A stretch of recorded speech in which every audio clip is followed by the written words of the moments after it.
you go. Okay, everyone. Hello, welcome, and thanks for joining us today. Yeah, I'm in Stockholm, so just woke up. It's about 6 a.m. Forgive the bags under my eyes, and don't be surprised if a few toddlers come in to join us later. I'd like to talk about note-taking instruction and share some findings from a quasi-experimental study that I did in Sweden with some high school teachers and students here. And when I say note-taking, this is note-taking for lecture listening and note-taking as opposed to reading note-taking. If we think of EAP or study abroad prep type classes for teenagers who are preparing for EMI or study abroad in an English speaking country, that's the kind of note-taking that I'm referring to here. And if you've taught note-taking or taught those kind of classes, you might have asked yourself, how can we teach note-taking in effective ways? And that's something that I'm very interested in. But the common practice might not be so effective. We might hear teachers tell students, write down what you hear, note the key words, or just take notes, which I've found is common pedagogic practice, and we'd have to ask ourselves how much instruction and development is going on if that's all we tell students to do. Fortunately, attention to note-taking has increased in recent years in both L1 and L2 contexts. And in L2 contexts, several teacher researchers have done intervention studies with variations of explicit note-taking instruction. And those intervention studies have shown that explicit note-taking instruction can lead to increases in student performance and ability in several different ways, increases in the total words, content words, abbreviations that appear in notes, increases on listening comprehension test scores where the students use their notes on the tests, in summary writing ability following a lecture, and also increases in information units, which is a measure of note-taking quality that I'll discuss more later. So explicit note-taking instruction in the EFL context seems to work. I'd like to build on and refine some of those studies in a few different ways. First, a few of these studies included a control group with the exception of Sakurai.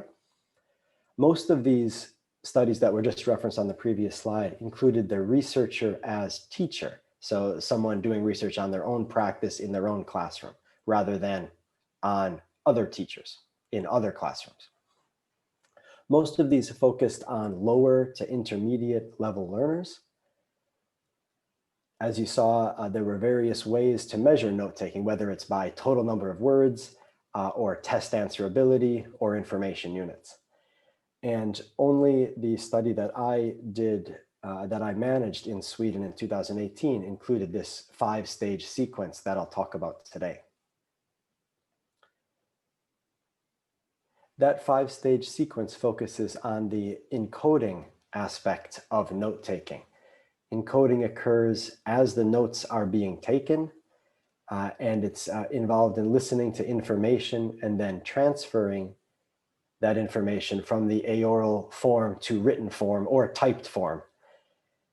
And encoding can have a positive effect on learning and retention of information. Students have several different options for encoding, ranging from big overall organizational styles. If you think students are going to use an outline format or a Cornell method or taking notes in columns, that would be an overall method.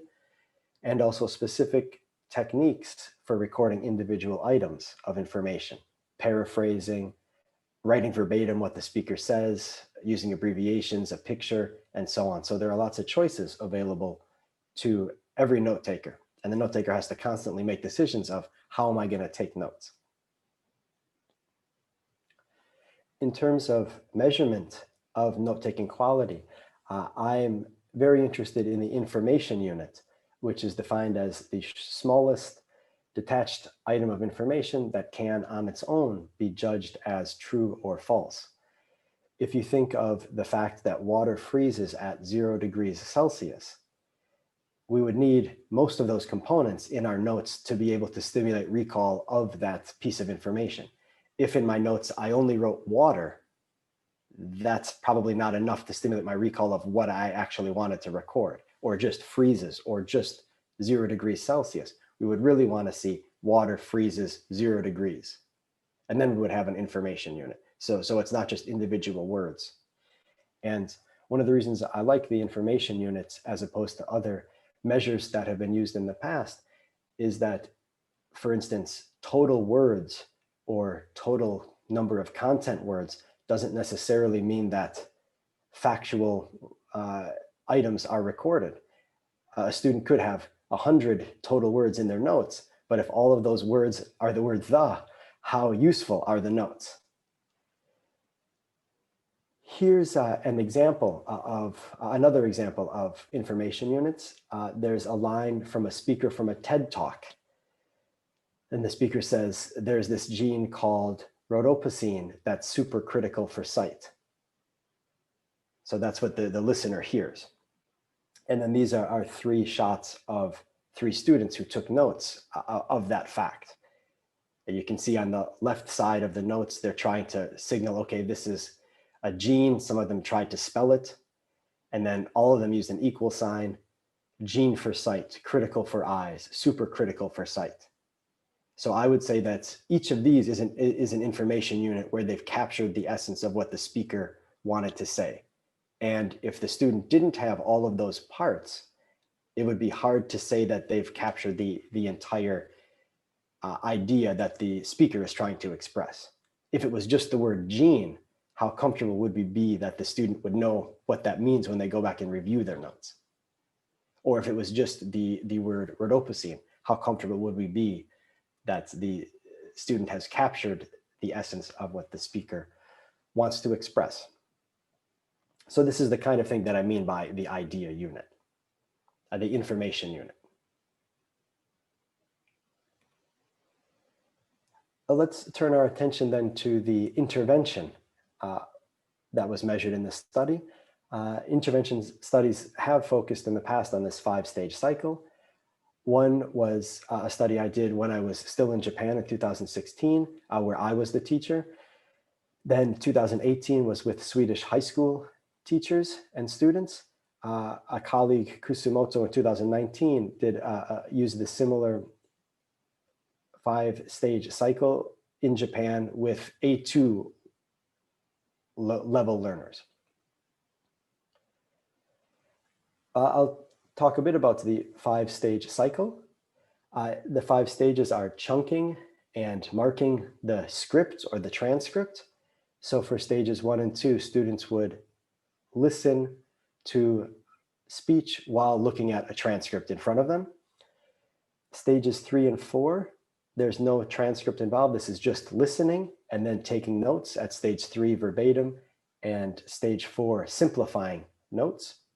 And then stage 5, note-taking practice, kind of putting all of these stages together. So if you think of when the teacher says, okay, listen to this and take notes, that's only at stage 5. And again, this is focused on encoding of notes, not review or not what students do with their notes after taking them. So to chunking, this is a transcript from a TED Talk. The students would listen while looking at the transcript, and then, just like it sounds like, chunk, put some slashes in between the sentences to break them up, to show that they've recognized maybe speaker pauses or used their knowledge of grammar, clauses, and so on. I see this as a precursor to making decisions about what to take notes on. So students need to be able to mentally recognize, okay, this is one bit, and this is another bit, and another bit. So this is like a precursor step to making decisions about what to take notes on. That decision-making process is definitely in focus in step 2, marking the transcript. So here's the same here's the same transcript from the same script rather that we saw in the previous slide. And here I've tried to use some signals to indicate the order of importance. So the bold with the asterisks, internet is a private place, it's not, that's like the main idea. Leaving breadcrumbs of our personal information everywhere, that's a supporting idea. And then underlined, birthdays, residence, interests, and preferences, those are examples. So there's some kind of hierarchy here.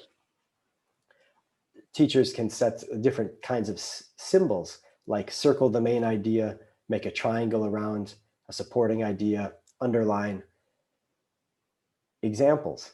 And so this is for students to simulate if they were going to take notes, what would they want to take notes on?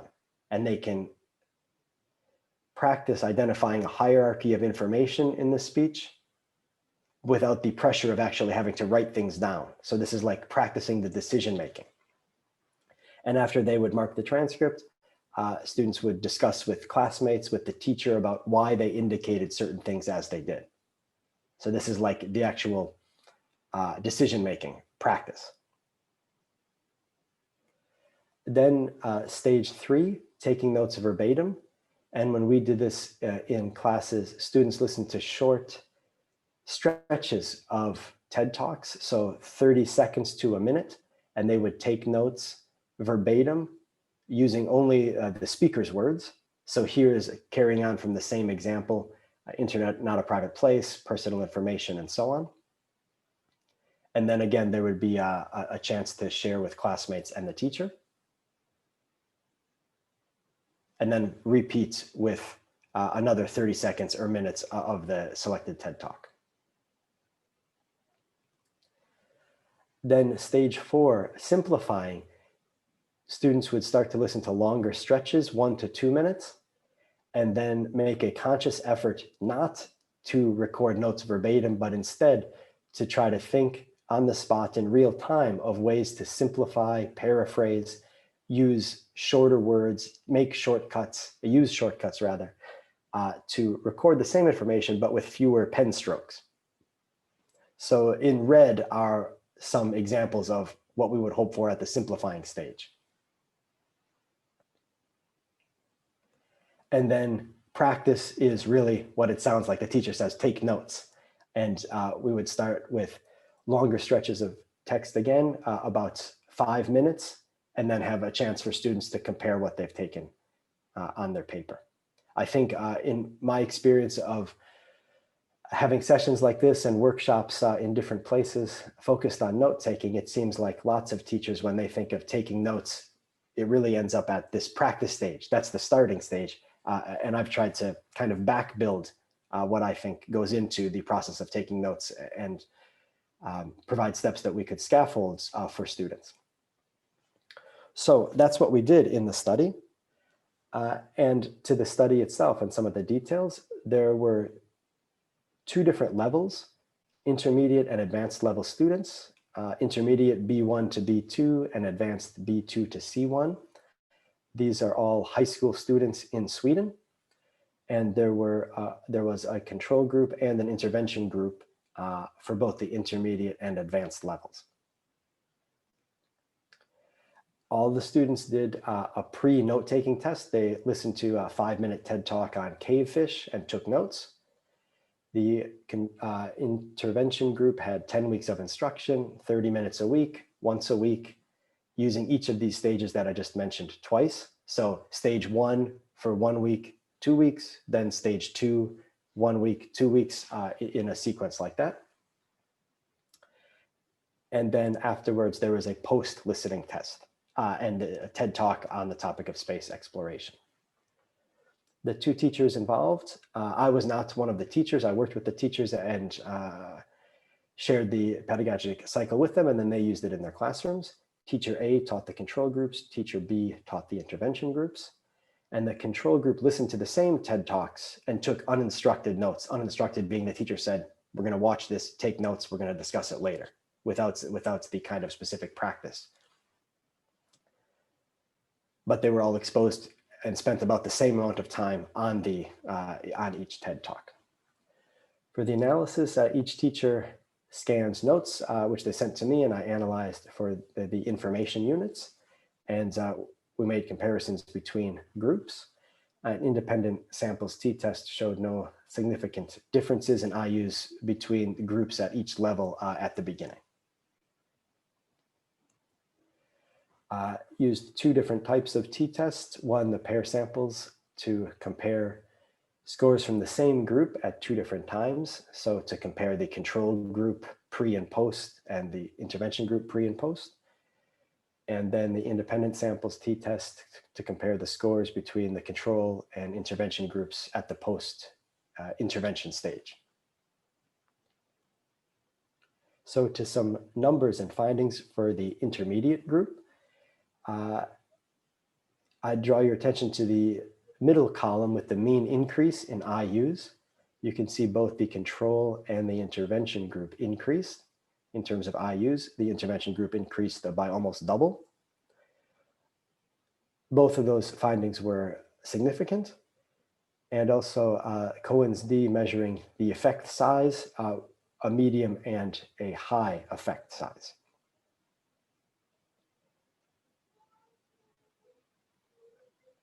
And at the post-intervention stage, the independent samples t-test was significant. The intervention group increased by a statistically significant amount.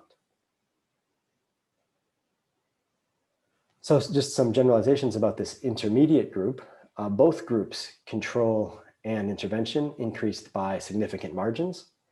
The increase for the IG was almost double that of the CG. The effect size showed a medium effect for the CG and a large effect for the IG. So we might say that time for note-taking practice in class leads to improvement. Just the teacher saying, take notes on this TED Talk through the routine of taking notes led to some improvement for the control group. And the targeted instruction that the intervention group went through with that 5-step approach leads to improvement also. And that improvement was larger than just practicing routines for note-taking. Then we'll take a look at what happened with the advanced groups. Again, I draw your attention to the center column, the mean increase in IUs. Here, the control group did increase, and so did the intervention group, but you can see quite a large difference, the intervention group increasing by more than 6 IUs on average. That was significant, and there's quite a difference in the effect size as well. Not a surprise, the independent t-test here was significant. And so with the advanced students, only the IG increased in a significant way. The CG did increase, but minimal. The effect size had a large effect for the IG. So it seems that at the advanced level, where students have nearly automatized listening proficiency, the IG could focus their cognitive energy on the note-taking, not necessarily the listening, because that was coming automatically. And the control group at this level seemed to be relying on their pre-existing note-taking strategies. There was not some kind of step-by-step development for improvement, that they were doing what they usually did, what they had done before with really, they increased a little bit, but probably relying on what they've always been doing with note-taking. So the 5-stage cycle was effective for both intermediate and advanced learners, with the advanced group making the larger gains. There was also a survey after the intervention for the intervention group, where I was curious about what they thought of these different stages. So to the statement, this stage helped improve my understanding of what note-taking is. You can see for the first 2 stages, chunking and marking the transcript, about 40% of the students agreed. But for stages 3 and 4, the verbatim and simplifying stages, those numbers just about doubled, maybe 70, low 70% agreed. And then with practice, about 60%. So it seemed that these stages 3 and 4, students recognized those as being particularly helpful. And to the statement, this stage will positively affect my future note-taking. Similar findings where the first 2 stages, 40% agreed that it was helpful, but then for stages 3 and 4, the number almost doubles and then goes back down again for the practice. So even compared to just this, okay, everyone take notes, just note-taking practice, it seems like these stages 3 and 4 were recognized by students as being particularly useful. Those findings are similar to a survey that Kusumoto used, which focused on the A2 learners. So these findings suggest that explicit note-taking instruction, including this 5-stage cycle, can be viewed positively at the beginner, intermediate, and advanced levels. That most students recognize, okay, these stages can be helpful. There are, of course, limitations to this study.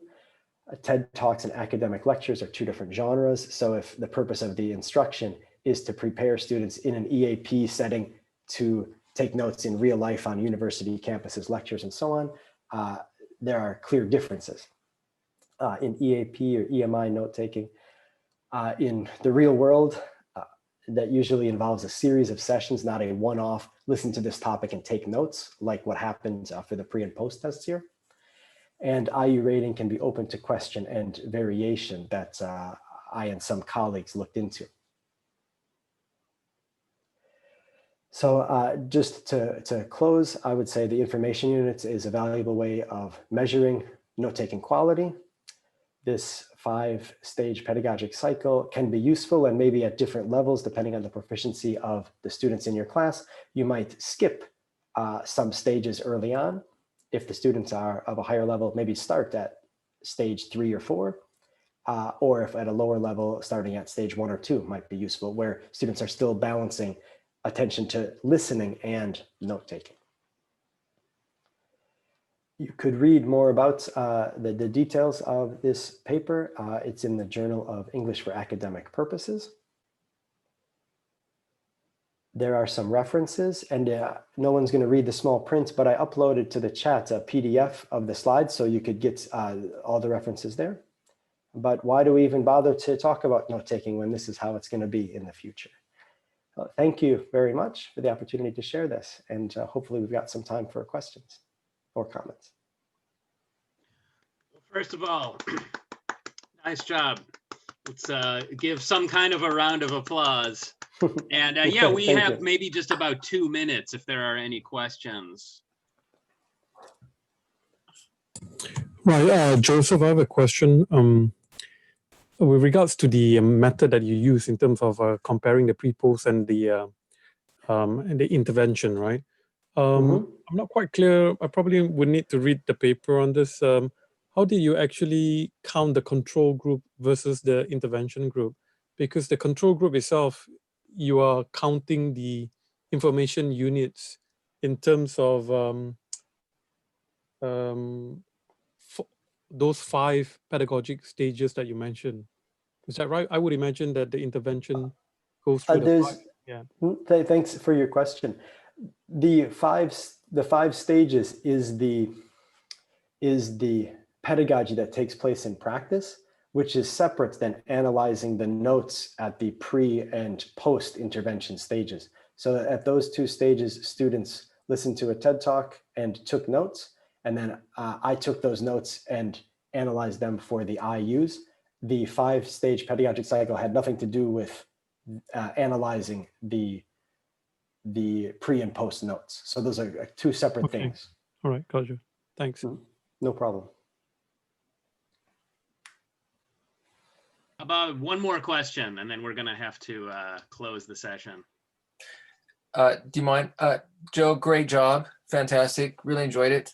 Thank you. Just kind of maybe a comment. Sure, please. Statistics. I think maybe analysis, maybe a linear regression analysis might be a better way of analyzing your data, a truer sense of this step between the control group versus afterwards to see the jump between the two. Linear analysis. I'm not familiar with that. Would you mind typing it into the chat so I can look into that later? But thanks very much for the suggestion. Yeah, just a regression. Joe, I was just wondering about ANCOVA analysis to, correct for any partialing factors. Did you consider ANCOVA to correct for partialing factors of intervention? No, I haven't, but I should look back at the numbers with these ideas in mind. Thanks for the suggestion. So unfortunately, this room is being used for another session that starts in 8 or 9 minutes. So we're going to have to stop there. There is a Hangouts room, I believe, that's open for to continue the conversation when we're finished here with the official one. But thank you to Joseph Siegel most of all. That was fascinating. And thanks to all of us. Thanks to all of you for joining us. Enjoy your weekend at JALT. Don't forget when you're on Eventzilla to click on the top of the page to the link to our sponsors. That's how the conference is able to be run. So once again, I'm going to stop the recording here.